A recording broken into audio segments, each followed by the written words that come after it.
Latest programme కోసం bell icon ని click చేయండి. దేవుడి దీవెనని పొందండి.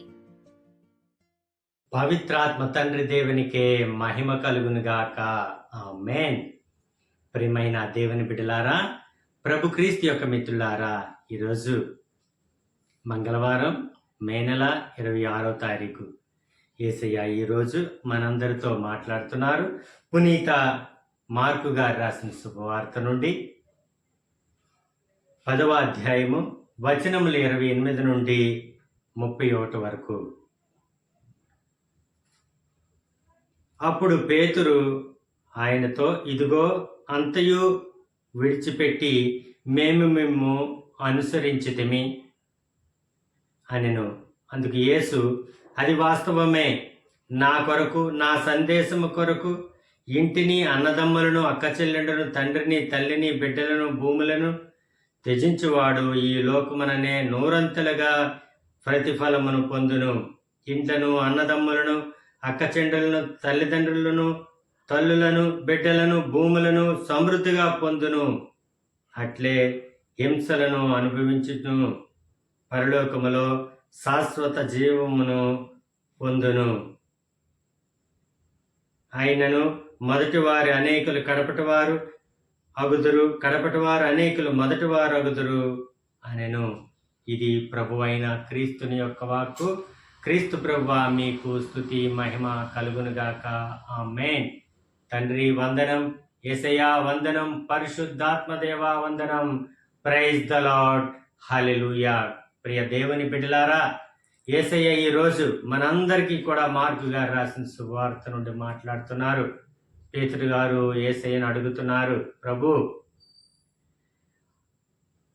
ఇదిగో అంతయు మేము విడిచి, సమస్తమును మేము విడిచి వచ్చి ఉన్నాము, మేము అనుసరించితిమి అనెను.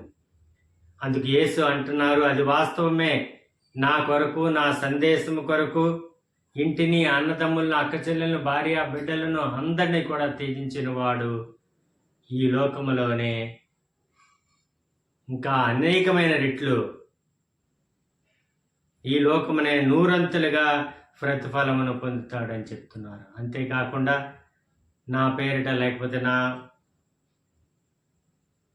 నా కోసం ఈ లోకమున నూరంతులుగా ప్రతిఫలమును పొందుదురు. ఇండ్లను, అన్నదమ్ములను, అక్కచెల్లెలను, తల్లిదండ్రులను, భూములను, పొట్టలను అన్ని కూడా ఈ లోకంలో మీరు నూరంతులుగా పొందుతారు అని యేసయ్య చెప్తున్నారు. అంతేకాకుండా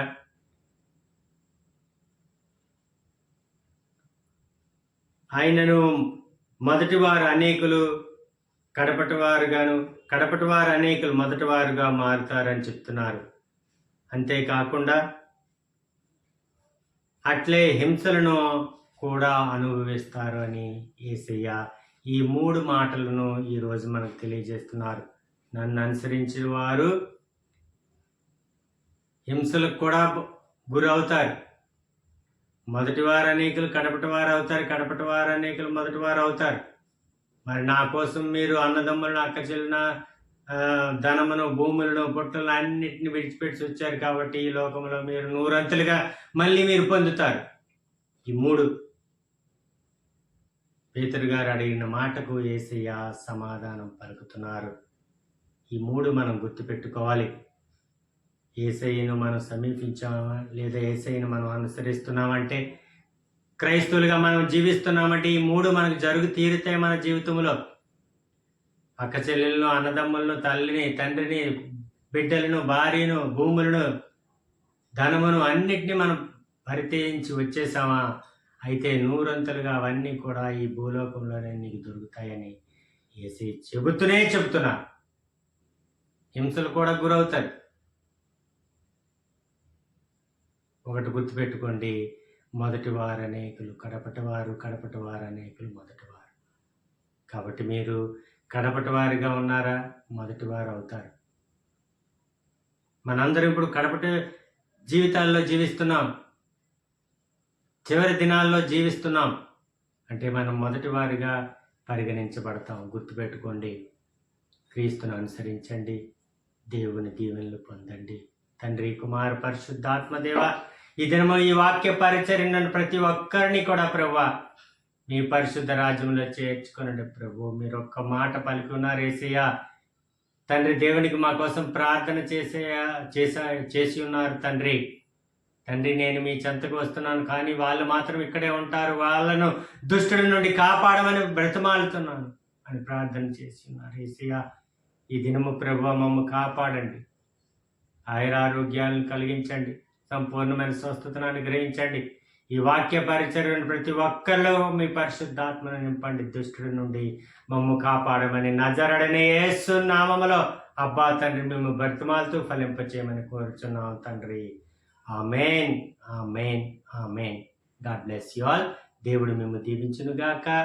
ఆమేన్.